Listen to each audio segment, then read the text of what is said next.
Okay, good evening, everyone. I'll make it 6 o'clock time to start the meeting. Just before we get underway, can I apologise? It's pretty cold in this chamber tonight. It's not that comfortable. Maybe it's so but we can concentrate our minds, but never mind. The first item on the agenda is the evacuation procedure. We're not expecting a fire drill, so if the alarm sounds, we'll take it as real.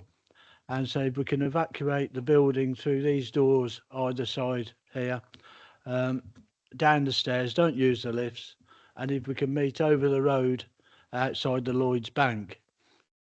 If anybody needs any help in getting out, if that was to be the case, give us a shout. We'll make sure that assistance is given. It's also a good time to remind people to make sure their phones are turned off or at least put on silent.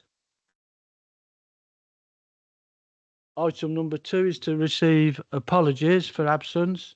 We've had apologies from Councillors Smith and Hickling, and Councillor Bull is substituting for Councillor Hickling. I don't believe there's a substitute for Councillor Smith. Okay. Item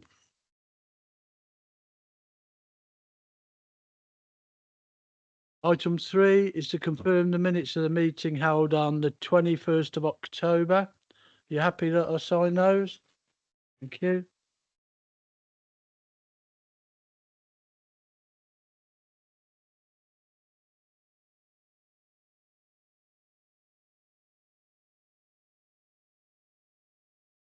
Item 4 is declarations of interest. We do have the ones that are on the register now, and if anything becomes clear, if we come to something in one of the items, just let us know, please. Is there anything at this point? No? Okay, thank you. And item 5, any declarations of contact? Nobody? Okay, thank you. Which takes us on to the actual applications that we have in front of us tonight. Just that we can make the speakers aware, the officer will present the report, and then I'll take the speakers then as listed on the, I don't know whether you've got the list of speakers. But anyway, I shall take them as they're listed on here. You do get 3 minutes to speak. That will start when you start to speak, and if it lasts for 3 minutes, it'll be over when the egg timer tells us. Okay. Right, which takes us on to the first application, which is Manor Park Community School. Members should also have had an addendum that covers both items tonight. Okay, thank you. Jasmine, thank you. Thank you, Chair. This Reserve Matters application is for the construction of 46 dwellings and 8 flats following the outline approval and its amendments. This application relates to matters including appearance, landscaping, layout and scale. Access was considered as part of the approved outline application. The key issues with this application are the principle of residential development, affordable housing and housing mix, impact on residential amenity, impact on visual amenity and layout, impact on heritage, archaeology and the conservation area, highway safety, flooding and drainage, ecology, biodiversity, landscaping and trees, and waste and refuse. The principle of residential development has been established through the Outline Planning Permission, which considered access and has since been amended by 2 Section 73 applications. This outline consent granted consent for 58 dwellings and up to 65 extra care units. This application relates solely to the dwellings, which is considered as the first phase of development. The site was not previously allocated for development under the Borough Plan. However, it has since been allocated for development under the Borough Plan Review as residential development under site reference NSRA 2 for approximately 123 dwellings, including extra care units. The Council is currently at a very advanced stage with its Borough Plan Review. Following receipt of the Inspector's report on the 8th of October 2025, the Borough Plan is scheduled to go to full Council on the 10th of December 2025 with a recommendation of adoption. The Inspector's report's overall conclusion and recommendation finds that the main modifications recommended will make the Borough Plan sound and capable of adoption. The Inspector's report also concludes that the duty to cooperate has been met and that the recommended main modifications satisfied the legal requirements referred to in the Planning and Compulsory Purchase Acts. Currently, significant weight can be applied to policies within the Borough Plan Review given its advanced stage. On this basis, the application is considered to comply with the site NSRA 2.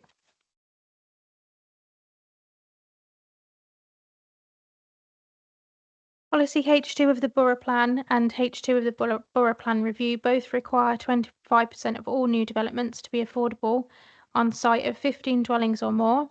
In terms of general market housing, Policy H1 of the Borough Plan and H1 of the Borough Plan Review both state that development is required to provide a mix of housing types, sizes and tenures based on the need and demand identified in the most up-to-date strategic housing market assessment as set out in this table provided.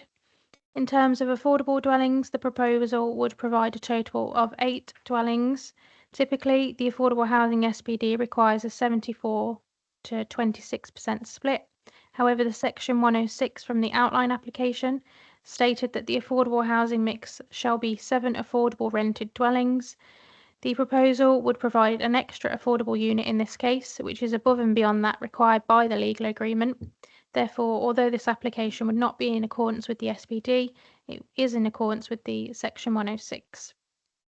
In terms of market housing, the proposal does not propose any one-bed market dwellings, and there is a slight oversupply of 3-bed dwellings as per the HEDNA. However, when taking into account the site context and the scale of the development and the overall contribution to both affordable and market housing supply, the proposed mix is considered acceptable and broadly consistent with the objectives of Policy H1 of the Borough Plan and Borough Plan Review. The dwellings have been assessed against Policy BE3 of the Borough Plan and BE3 of the Borough Plan Review alongside the Sustainable Design and Construction SPD and found to be compliant with such policies, including separation distances. Policy H4 of the Borough Plan Review states that all residential dwellings should comply with nationally described space standards. The plans demonstrate all dwellings would meet and/or exceed these standards. Under the Borough Plan, to which the outline was determined, at least 35% of dwellings should meet M42 standards. Confirmation within the Sustainable Design checklist and the amended site plan as per the addendum confirms that 19 plots would meet the M42 standard.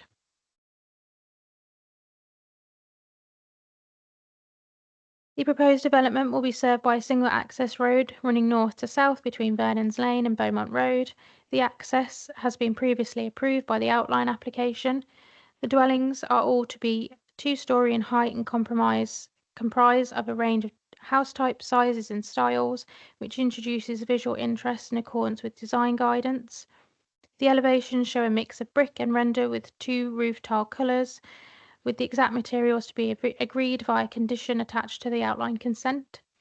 Overall, the mix and design of dwellings are considered to be appropriate for the area and consistent with the character of development itself, and is considered to comply with the objectives of Policy BE3 of the Borough Plan and Borough Plan Review. Policy DE4 of the Borough Plan Review outlines that this site, NSRA 2, is a non-strategic allocation, and the supporting text of which is guidance only, states that opportunities exist to create a new positive frontage along Vernon's Lane and that the development reflects the characteristics of the surrounding townscape. In this respect, the site is located close to existing residential development on Beaumont Road, Countess Road, Vernon's Lane and Earls Road, but the site is also relatively self-contained. As such, the proposed layout does not need to replicate the existing pattern of development, but instead should achieve a coherent and functional arrangement in its own right.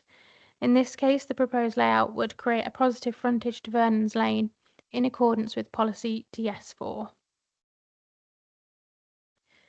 The application site borders Abbey Conservation Area, which is located to the east of the site, which is a designated heritage asset, and as such, development within it should preserve or enhance the conservation area. In this case, although the development is outside of the boundary of the conservation area, it is immediately adjacent to it and therefore forms part of its setting. Policy DS4 of the Borough Plan Review outlines that this site opportunity exists to ensure development is sensitive to its location adjacent to the conservation area. The views of the site from within the conservation area are limited owing to the presence of mature trees on Earls Road and the presence of closely related dwellings. These factors together significantly restrict visibility between the site and the designated area, thereby reducing any perceptible influence the site has on its character or appearance. The relationship between the site and the conservation area has been carefully considered, and on balance is concluded that the proposed development would not result in harm to the character, appearance, or significance of the conservation area or its setting, therefore complying with relevant policies of the Borough Plan and Borough Plan Review. In terms of archaeology, NSRA2 states that the site has been identified as having an archaeological potential. Warwickshire County Council archaeology team were consulted on this application and as stated, a programme of archaeological trial trenching secured by a condition attached to the outline consent has been undertaken, and this did not identify any significant archaeological remains. As such, they had no further comments to make on this reserve matters application. Significant discussions have been held between the Highway Authority, MBBC and the developer regarding initial concerns with the proposed road layout. The most recent set of plans, however, has largely overcome the Highways Authority's concerns and was subject to a road safety audit, following which the Highway Authority confirmed that they had no objections. In relation to car parking provision, the Transport Demand Management Matters SPD states that the required number of parking spaces for development, the parking in this development is provided through a mix of front plot parking and tandem parking spaces to the side dwellings, the number of which complies with the SPD. 6 visitor spaces are also proposed to the north and the south of the site, which is considered acceptable and would not result in harm to highway safety. Both the SPD and the Air Quality SPD state that new developments are expected to include appropriate provisions for electric vehicle charging points, and residential developments are required to provide EV charging points at a rate of 1 point per dwelling with allocated parking. This can be achieved through the proposed condition number 7. A drainage strategy plan has been submitted which proposes foul water to be directed to a sewer connection to be adopted by Severn Trent. Surface water discharge will be directed into the proposed attenuation basin to the south of the site. The submitted sustainable drainage measures, site grading and flood-resistant design will ensure compliance with regulations and prevent increased flood risk to the surrounding area, therefore complying with the national and local policies, and the proposals were deemed acceptable by Warwickshire Flood Risk Management Team.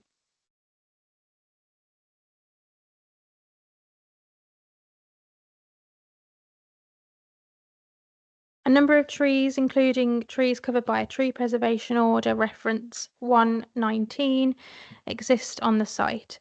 Policy DS4 of the Borough Plan Review, site NSRA2, states that development should seek to avoid any loss of trees covered by the tree preservation order on the site. The proposed scheme will involve the removal of 37 non-protected trees, which are required to be removed in order to facilitate the development.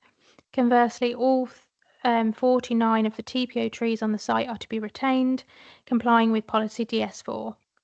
In this instance, the scope for additional tree planting is significantly constrained by the approved layout, including associated infrastructure and the proximity of buildings such as the existing school buildings. as well as the need to ensure that the growing conditions for any retained trees are not compromised. The submitted soft landscaping plan details the position of 4 replacement trees on site, and although it is noted that this number is limited, on this occasion it is considered proportionate in light of the site's spatial constraints and substantial retention of a number of higher quality and TPO trees. The outline application was submitted and approved prior to mandatory biodiversity net gain, and as such, this RM and any other future RM applications submitted in response to the outline permission are not subject to mandatory biodiversity net gain. Additionally, as the site was considered to have a low biodiversity value at outline stage, and being a B&G metric was not submitted at the time. The Sustainable Design and Construction SPD states that design should consider arrangements for bin collections, and designs must also have consideration for waste bin storage. In terms of bin storage, a refuse strategy plan has been received to show the position of bin storage within the rear gardens of all dwellings. Each dwelling has access to their rear garden through a side access gate, and as such it is considered that storage can be accommodated within the rear gardens of dwellings. For collections, all bins will be able to be positioned and collected curbside on collection days. MBBC Waste and Refuse team were consulted on this application, however no response was received. The proposal has considered all relevant matters and has been assessed against the NPPF, Borough Plan and Borough Plan Review, alongside the relevant supplementary guidance, and is considered to be acceptable. The recommendation is therefore one of approval, subject to conditions as printed on the agenda and those as updated on the addendum. Thank you. Thank you, Jasmine. There's one thing I did forget before I bring the speakers in, is I should have informed people that the meeting is recorded and then it goes out a bit later in the week on YouTube. Oh, okay, thank you. Okay, so we'll move on to the speakers then. The first speaker we've got is Anne Taylor. You're not? Okay. Chris Taylor. If you can. Good evening. My wife and I live at 109 Ailes Road in a house built in 1997, which was given planning permission with various conditions, including the stipulated position of the house on the plot. This means that our house is nearer to the boundary with the school than any other on the street. When we learned of the plan for the development of the school site, we were pleased it was going to be put to good use, and looking at the original plan 035587, we saw no problem with houses being built there, as the plan showed approximately 13.5 metres back garden distance from the boundary. The current plan 040675 is totally different. The road is now wider and is angled so as to turn nearer to the boundary, and the houses are consequently nearer, especially plot numbers 1 and 2, which are now only approximately 6.75 metres from the boundary. It is also shown to be on a higher level and with windows on the rear elevation overlooking our property. The planning history states that the distance between plot 2 and 109A Earls Road does not comply with a minimum separation of 20 metres, which is in itself concerning, but it does not take into account the significant difference in levels. Our house is about 1.5 metres lower than the boundary, and plots 1 and 2 are shown on a higher level than the rest of the new houses. If the new properties were 3-storey, the required separation would be 30 metres, so the height difference should surely be taken into account. We are very concerned that these 2 houses would tower over us and create a serious overlooking with loss of privacy and light. Another serious concern is the proximity of the 2 proposed properties to a very old, approximately 250 years, large oak tree against the boundary, which is on a TPO and is very much larger than indicated on the current plan. I would like to know if there has been an arboricultural report on this. We ask that some amendments be made to the position of plots 1 and 2 to give us at least the same consideration applied to the rest of the site. Can they not be built on the same lower level as the rest, or have a lower roof? A huge difference would be made if the car parking could be made at the side or rear of these plots, as on the original plan, instead of the front. We would welcome a visit from anyone on the committee or with the contractors. Thank you. Thank you, Mr. Taylor. Are there any points of clarification? No. Anything you want to come back on at the moment, Jasmine? No? Oh, sorry, sorry, Councillor Dillon. Could we throw a point out on the map where the gentleman's house is and which plots he's referring to on the map? Get a bit of a clearer indication. Yeah. Yeah, it's up.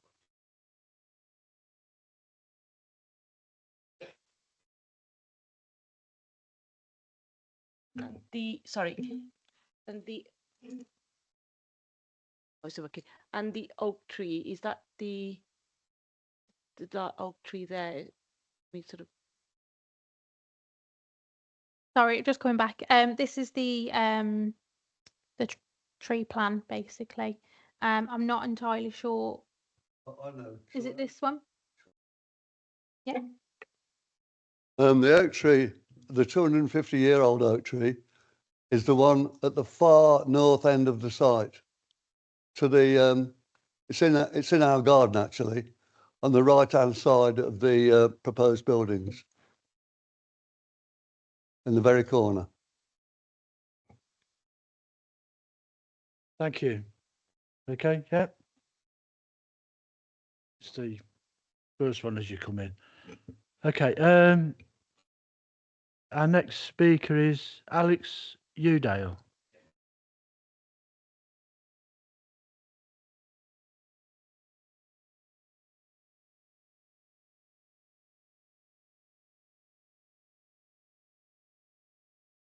Okay, this development has been carefully designed to deliver 54 high-quality, sustainable homes. It includes a balanced mix of dwelling types, including one-bed walk-up flats and a range of 2, 3 and 4-bed houses. We have engaged constructively with the planning officers and consultees, as a result successfully addressing any concerns through additional mitigation and design changes. In summary, this is a deliverable, policy compliant and well-designed development. We respectfully ask councillors to support the officer's recommendation and approve the application.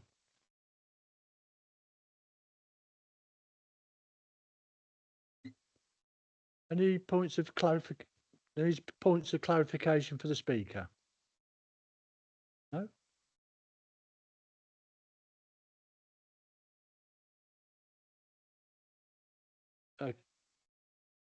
Well, if it's a question, we'll take it to the officer when we come into the debate, okay?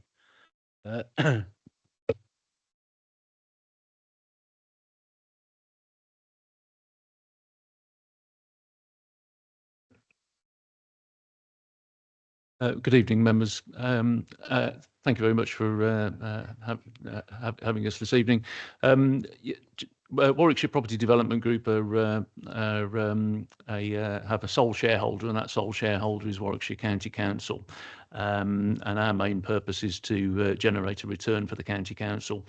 We're not, as some people think, a housing association, and this development will be for 46 new homes for sale and 8 affordable homes, which ideally are going to be sold to the Borough Council, subject to approvals. We're very keen, having been through a lengthy process and constructive process in terms of getting to this point of a recommendation for approval. And I wholly endorse Jasmine's report and the comments that Alex has made. And in terms of any issues that are points for concern and objection, such as levels and separation distances, levels is obviously a condition under the outline that still needs to be addressed and approved, which Jasmine will no doubt confirm.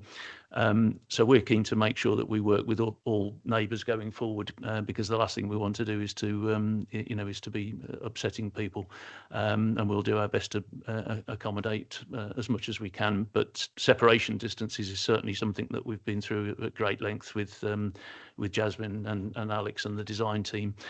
So we're obviously here to field questions and anything that any members or councillors would like to raise. So thank you very much.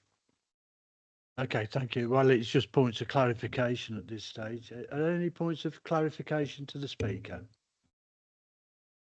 No? Fair enough. Anything for you to come back with? No? Okay, thank you.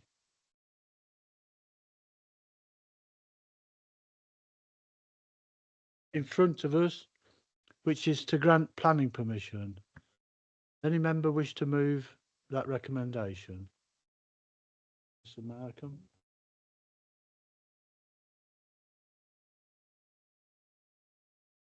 And is there a seconder? Mr. Shepherd?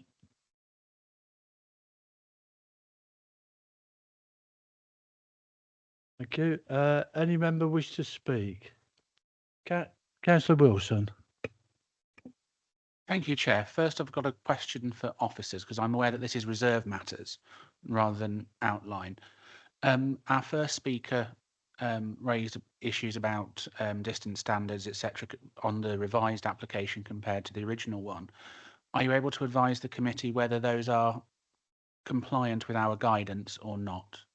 So I'm aware that sometimes we don't always meet those guidance standards. I will just double check the report for absolute confirmation.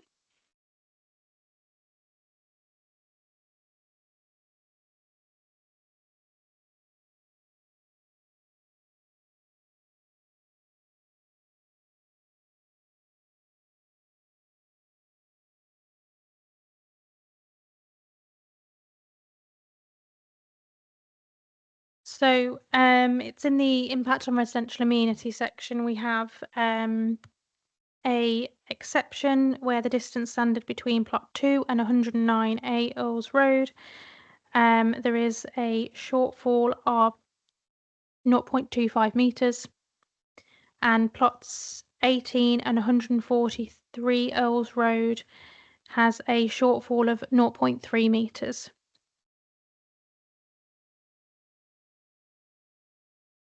Yeah.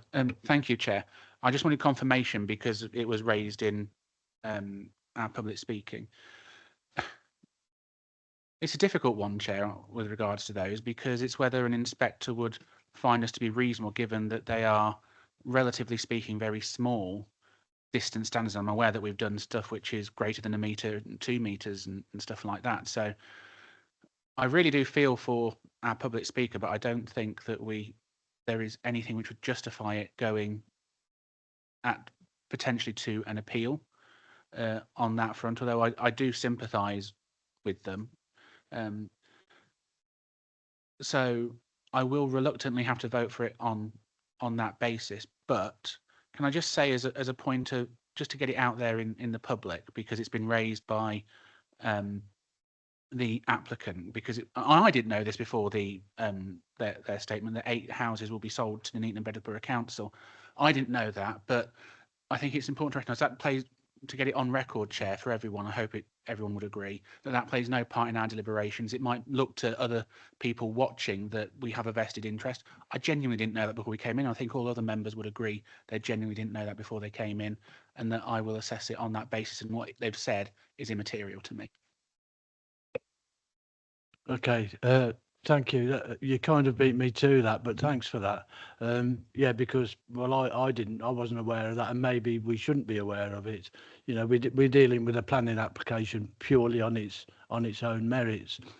And in regards to the distances, yes, it's slightly outside of our distance criteria, but it's only by about a foot, I think, in old money. But I would ask that maybe with the planning officer that can talk again to the applicants, if this were to be approved, we haven't got there yet, to maybe see what can be done, just to maybe shifting that back a little bit further as well. Okay with that, Sherry? Yeah.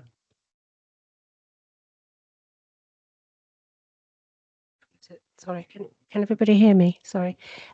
Just to clarify on the houses that have been sort of that they're not actually. It's just it's to do with the affordable housing. So obviously, if they're socially rented, we've got a housing stock, so there is that option. So it's not that there is any that we're actually buying those properties in that respect. So it's not that we're buying private properties. All I was just saying to Chair was as regards to the distance that's slightly shorter. What you could do is you can just add a note to the permission just to the developer to note what's been discussed this evening, and then obviously it's not legally binding, but you can add that note, and hopefully the developer then will take that forward with whoever. I'd be happy with that note, Chair, and I just thought it's important about the houses regardless of where they go, it's been mentioned in open session, so I just thought we need to make sure it's not taken against us in other quarters. Yeah, absolutely. Yeah. Okay, thank you. So if you can just kind of take a note of a suggestion of a note on it. Right, any other member? Councillor Bull. This is to the officer or the developer? The officer, okay. Right. Do we know why plots 1 and 2 are higher than the other? They're at a higher elevation.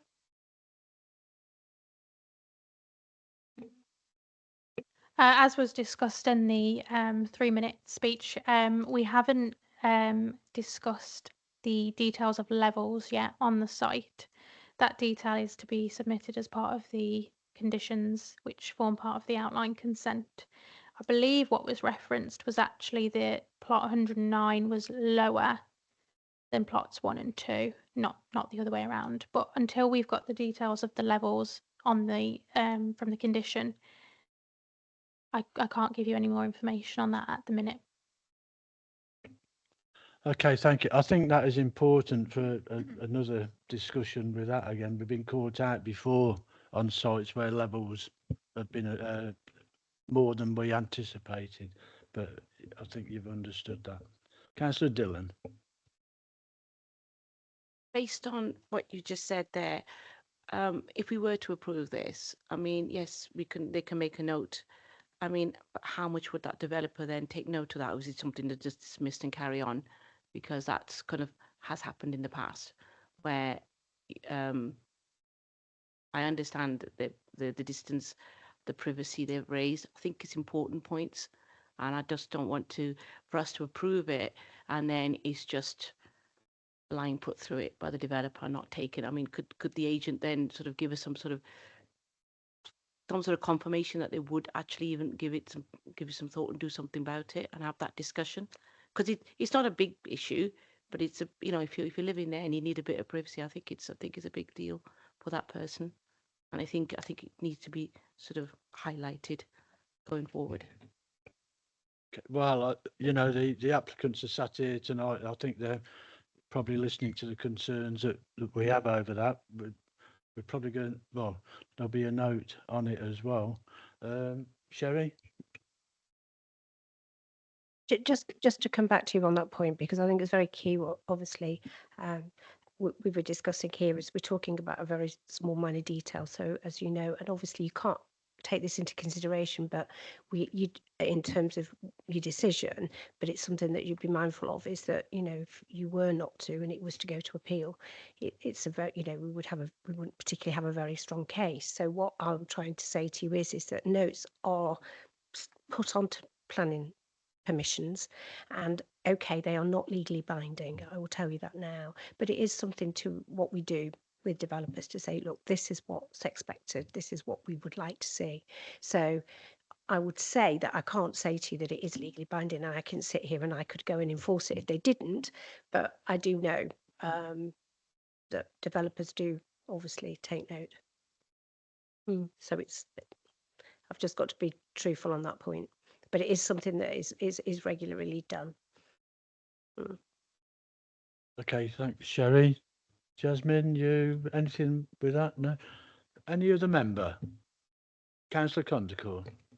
It's going back again to this height and levels bit, because we don't see anything about levels in the report and things, and there've certainly been quite a few cases on the ones sort of near where I live where they have actually been raised a ridiculous amount and things, but we never get anything about the heights and things, how much above the road it would be and things. You've said that 109A Earls Road is at a lower level.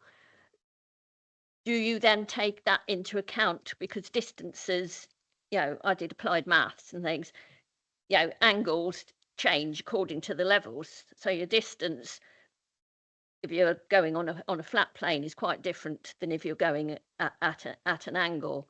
So I want some sort of reassurance that that has actually been taken into effect, because it might only be a foot, but every inch, matters when it's your pride and joy, your house, where you live, your little kingdom, so to speak.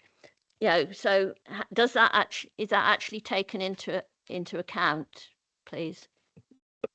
Jasmine?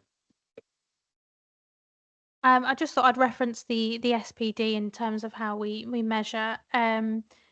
We would measure the distance between a ground floor and a 2-storey at 20 metres and a ground floor and a 3-storey at 30 metres.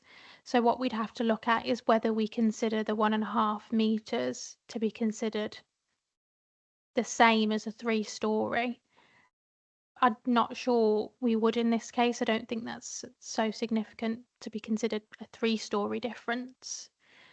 Obviously, I don't know the exact details of the finished floor levels for these properties. They could be different to what they are on site now, and that's the detail that will be provided to us in that discharge of condition. Okay, thank you. And that's still to be agreed between the developer and yourselves, if it, as another detail. Excuse me, Councillor Chekovich. Thank you, Chair. It's really refreshing to listen to Mr. sort of Taylor speak, saying that they do actually welcome these houses being built. And I don't think they are trying to be sort of unreasonably obstructive in terms of what they're trying to do.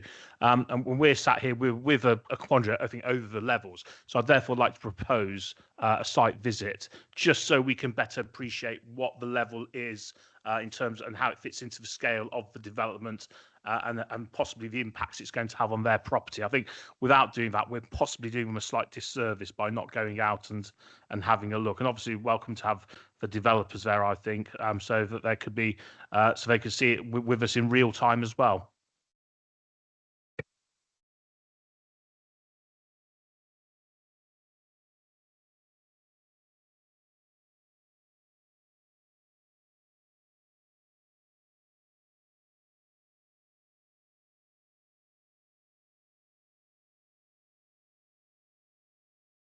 It's been proposed a site visit to look at the impact on the property for the people that's been here tonight. Is that seconded?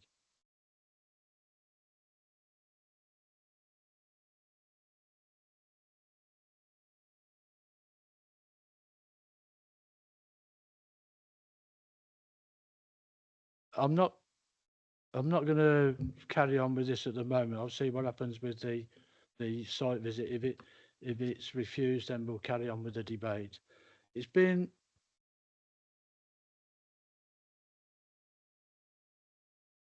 right. Okay, sorry. It's right. Councillor Wilson. Thank you, Chair. Before I decide how to vote, and I think I could see where legal was going with this, and it's something that I had in my mind. Where are we with the determination of this application? Because we've been around long enough, Chair, to know that we've seen appeals on non-determination, which has bitten us on the backside.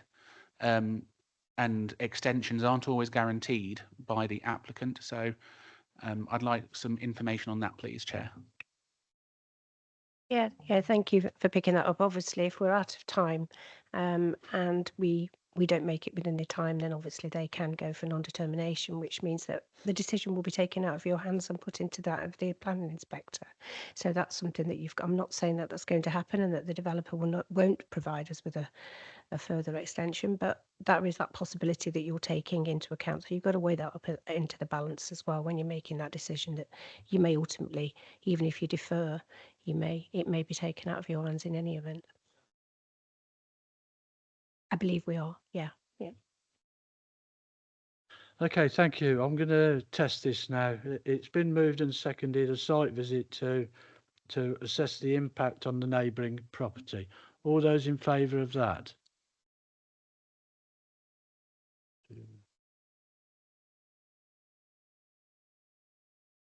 6. And against?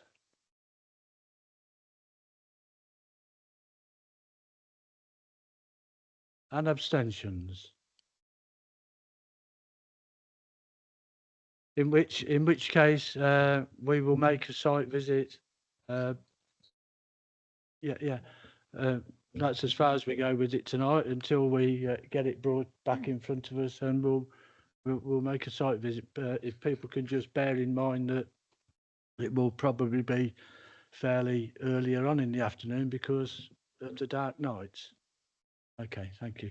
So that's the decision of the committee at this point, is they've deferred the item to carry out a site visit before determination.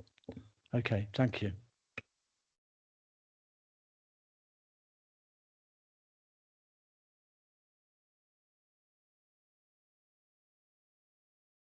Okay, that takes us on to the next item number 2, which is 267 Weddington Road. Jasmine,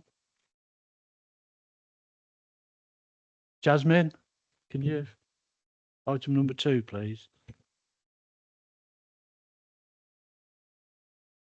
This application is for works to TPO trees, specifically the removal of T1 lime tree and works to T2 lime tree, including the canopy pruning of 2 metres to provide clearance from the fabric of the building, 267 Weddington Road, and a 15% crown thin. The works to tree T1 include the removal of this tree due to the presence of Ganoderma, which is a form of wood decaying fungus. The council's tree officer has stated that although the species is generally one of good vigour, the tree exhibits poor vitality within its current environment. The fungus is indicative of developed decay and to which it would ultimately lead to failure of the tree, and as such, removal in time. Given the identified structural and vitality issues of this tree, whilst it currently makes a modest contribution to the local amenity of the area, it is considered that the removal of T1 is justified on arboricultural grounds due to its deteriorating health and reduced long-term prospects. The development description states that a replacement tree of the same species, which in this case is a lime, is proposed to be in a similar position. No objections were received in relation to this from the tree officer, and it is considered that a tree would maintain the contribution of tree cover and continuity of species within this streetscape. Condition 2 is recommended to ensure the replacement and its position, with details to be submitted and approved by the council. T2 includes pruning works to the canopy back and away from the fabric of the building by 2 metres. This has been considered by the tree officer, who had no objection, subject to the pruning cuts being made to just outside of previous pruning points, or to a maximum of 2 metres where no such points exist. This approach would ensure that the tree receives minimal wounds and therefore limits its exposure. A condition is recommended to ensure these works. The works also involved 15% crown thin, which is considered to be at the lower end of intervention, and the tree officer has confirmed that this species tends to respond well to thinning, and the works are therefore acceptable, subject to the cuts being made to branches less than 50 millimetres in diameter where possible, unless necessary to mitigate a risk, and should not be made to any branches with a stem diameter of more than 100 millimetres. A condition is recommended to ensure these works.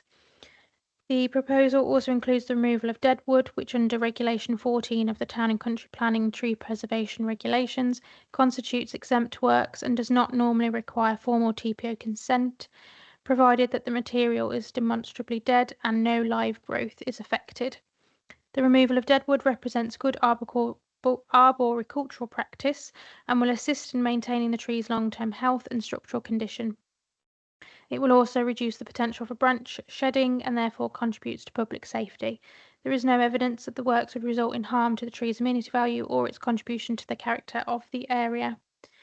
To ensure the works are carried out to an appropriate standard and that only dead wood is removed, Condition 1 is recommended to ensure best arboricultural practice is followed and safeguard the long-term interests of the protected tree.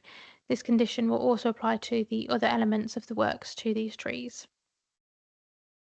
The proposed works are consistent with sound arboricultural practice and are not expected to result in any unacceptable loss of public amenity. Accordingly, the proposals are considered to comply with the guidance set out in the National Planning Practice Guidance and tree preservation orders. The recommendation is therefore one of approval subject to the conditions as printed. Okay, thank you, Jasmine. There's no other speakers tonight, so does any member want to move the recommendation? Councillor Wilson, seconded. Councillor Markham.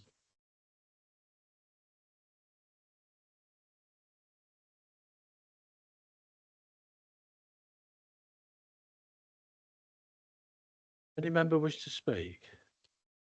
Councillor Condicorn.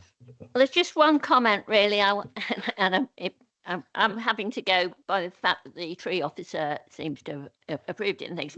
My one concern was that it said that this fungus was present at the base of the stem, so I didn't know whether it actually got into the ground and whether there needed to be an associated any treatment so that the new one that doesn't suffer from the same things. I mean, I'm assuming not, that is something that the tree officer would have picked up on, but it's not something I know enough about myself. Okay. Do you know anything to come, Jasmine? From the information we've received from both the applicant who has employed a tree surgeon and our tree officer, we haven't had any indication that T2 has got any sign of fungus decay. Okay, thank you. Any? I mean, no, I'm not saying that T2. Councillor Condicorn. Yeah. Please, yeah, okay. Can go through the chair, please. Thank you. Yeah, I wasn't saying that T2 has, but it just where T1 has been, if it's taken out, whether the fungus would be in the ground so that the new replacement would get affected this in the same way.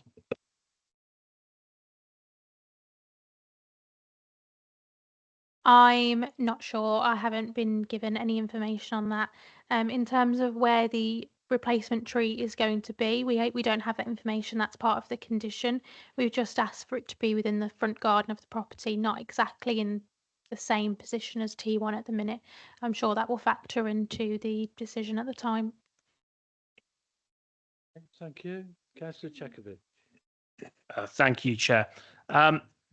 I was just looking at the schedule of conditions, and in the schedule of conditions, number 3, it says within the first planting season, following removal of T1, a lime tree shall be planted. My question is, does it have to necessarily be a lime tree? Because lime trees are notoriously horrible trees when they get to a certain size and they start sort of shedding their sap and stuff. And we've had a few over the last few years where we've had lime trees which have got TPOs on them. And they've caused nothing but problems for some of the residents and the people who are sort of parking in that area. So I just wondered, does it have to be a lime tree? Could it be a suitable sized alternative tree instead of a lime tree that they could plant there? Obviously subject to perhaps what the TPO officer thinks is a suitable sort of species.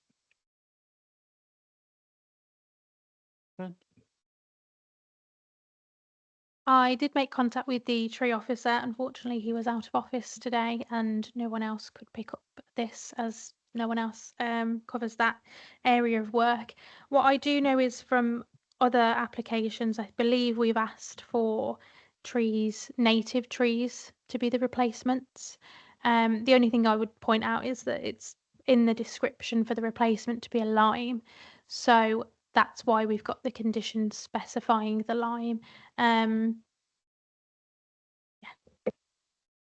I'm kind of assuming because it's come from the applicant about it being another lime that there's no comment from the tree officer, so you've got to assume that he or she is happy with that suggestion.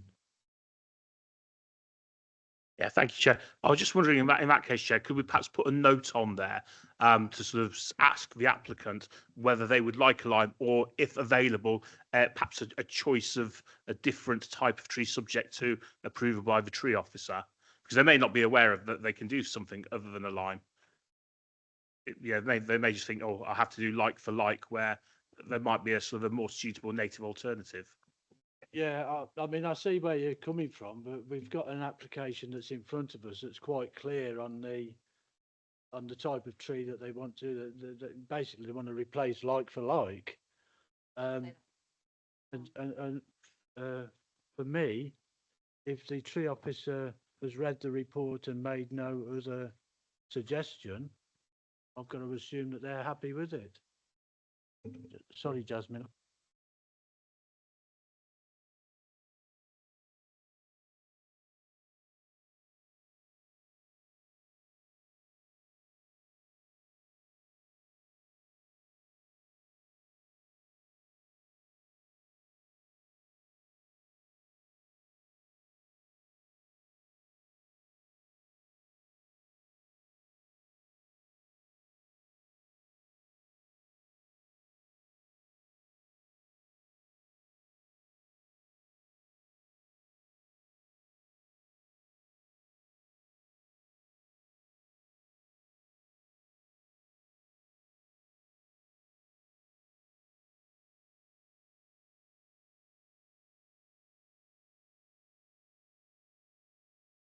Yes, thank you, Chair.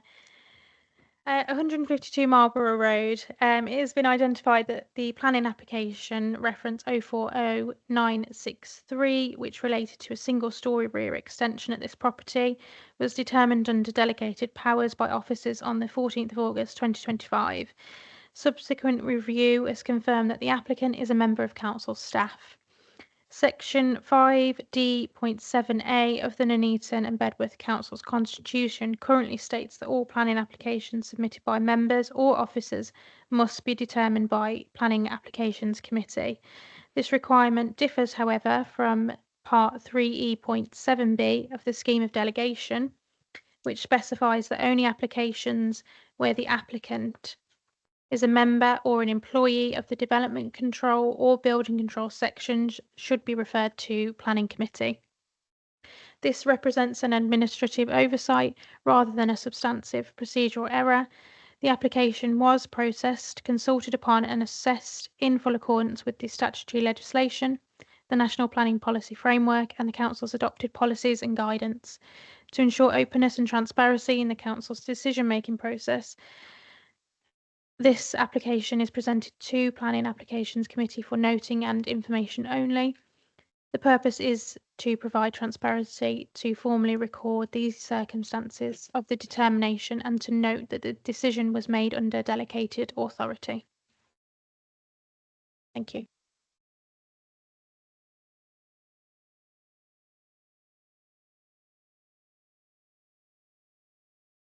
Thank you, Chair. But we are a committee and it is an agenda item, so I can move an additional amendment or recommendation, as I understand it.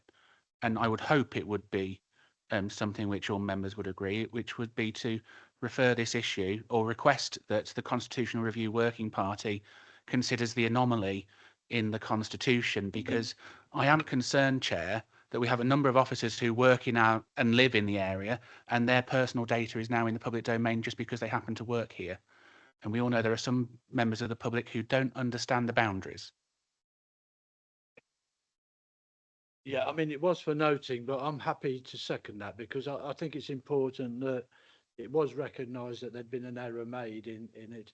And I think that's purely between somebody's interpretation of how it should have been done when the Constitution in fact says something else.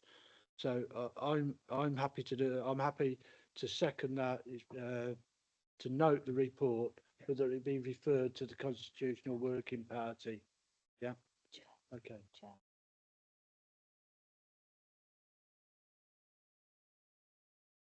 Yeah, in relation to what you just said, Councillor Wills, we are looking to take a report working party, and then the council get the two documents aligned.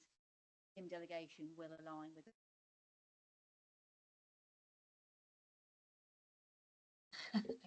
Yeah. I think that's important. The planning members have said that we want that to go forward for that. Is anybody not in agreement with that? No? Okay then.